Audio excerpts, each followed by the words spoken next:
Hey guys, it's Kiara here, and I'm going to show you how to get this super pretty monochromatic peachy coral look using Kaja products.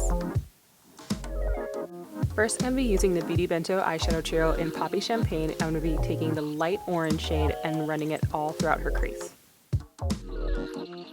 Then I'm going to deepen her outer crease using the red brick shade in the eyeshadow trio.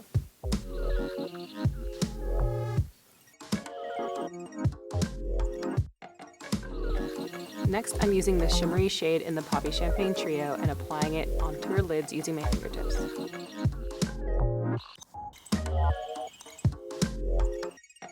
Then, to wrap the color around her eyes, I'm going to be taking a little bit of that burnt orange shade underneath her eyes using a small brush. To clean up under her eyes, I'm going to be using Don't Settle Concealer in shade number 7, and I'm going to be blending it out with the wedge sponge.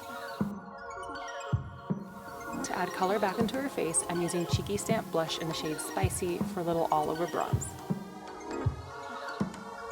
To add colors onto the apples of her cheeks, I'll be using Cheeky Stamp Blendable Blush in the shade Bossy.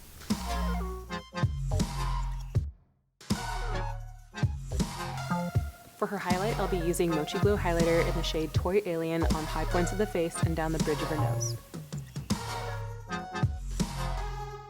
And for her lips, I'll be using Mood Balm in the shade First Thing, which is a sheer coral lip stain. And that's the final look.